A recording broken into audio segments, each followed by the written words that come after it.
morning and welcome to BHC today. I'm Pastor Dave. I'm so glad you've joined me on this Monday, September the 29th, 2022. We are now, it's September, October, November, December, in the last third of the year. And my time flies, doesn't it? This weekend, Pastor Rob spoke once again from the book of Hebrews, chapter 12, and it was an amazing sermon, a number of subjects touched, but primarily he reminded us of two things. One is to run the race and to never give up. To run the race and to never give up. And part of that he began with was the cloud of witnesses who we are surrounded by, who are witness and encouragers to all that goes on in our life as we seek to follow Jesus, as we seek to overcome that which drags us down, that would make us feel like failures and might make us failures for a moment. The witnesses and the encouragers. I'd like to read, if I may, just really one verse from chapter 12 of Hebrews, verse 1, which refers to these great witnesses. As for us, we have all these great witnesses who encircle us like clouds. So we must let go of every wound that has pierced us and the sin we so easily fall into. Then we will be able to run life's marathon race with passion and determination, for the path has been already marked before us. As for us, we have all these great witnesses who encircle us like clouds. I was thinking about the witnesses in my life, and I hope you'll be thinking about the cloud of witnesses, the encouragers, the ones who behind the scene have watched over us, and in fact who have now gone beyond but remain our cloud of witnesses, and how they're expressing their encouragement in our behalf now, I can't say that I know, but Paul refers to the cloud of witnesses, and so we'll just leave it there, believing that there is that encouragement that goes on from heaven to earth for you and me. I was born in a small town in southern Illinois, not too far from St. Louis, and in this hospital I was born in, a great caring facility, still exists today.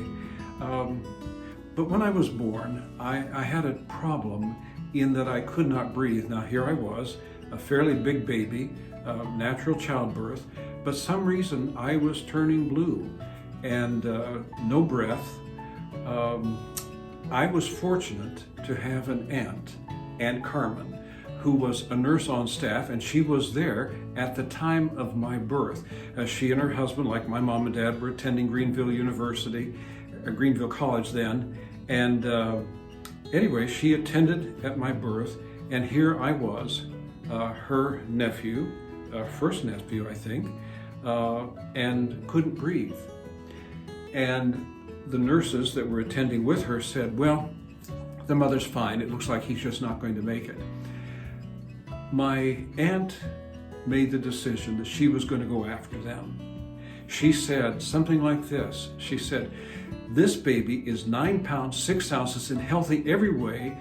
He can't breathe and we've got to figure it out.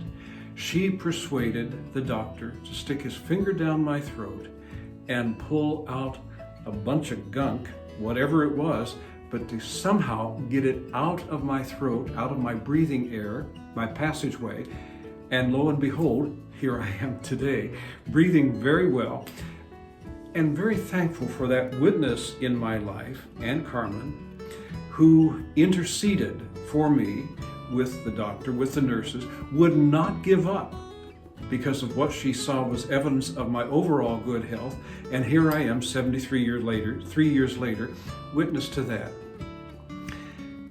A witness in my life to God's love for me, a witness into my life to never giving up, and then certainly has been an encouragement. She's now gone to be in heaven with her husband Eldon, Uncle Eldon. But I have been surrounded by witnesses like Aunt Carmen and Uncle Eldon, other many aunts and uncles, many cousins, most of which are here today, but surrounded by the witnesses to God's love and grace and witnesses to their support, their prayer in behalf of my life and my family's life.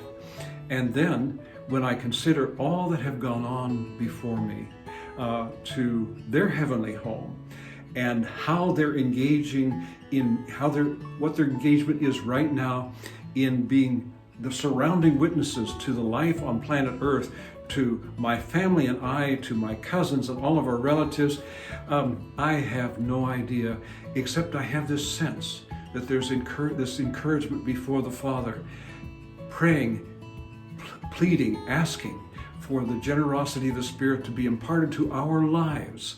Now, what we'll find to be true, I can't say that I know, but we are, Paul said, surrounded by this cloud of witnesses.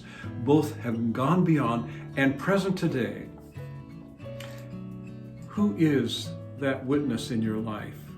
Who is that encourager, that supporter, that helps you never ever give up, that keeps you going, that sustains you in your heart? Who is that witness? Because we indeed are surrounded by a cloud of witness. Well, you may want to share as a response on Facebook as to who you believe that to be. You may just want to celebrate in your heart and life who they are. And certainly Pastor Rob indicated that Bellevue Heights Church is a cloud of witnesses, encouragers, always praying for and lifting up and running the race and never giving up.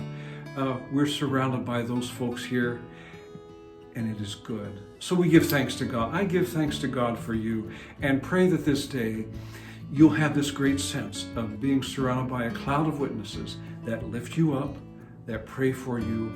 May His kingdom come in your heart and life. May His will be done for the sake of His kingdom and for the sake of Jesus Christ. Have a wonderful day.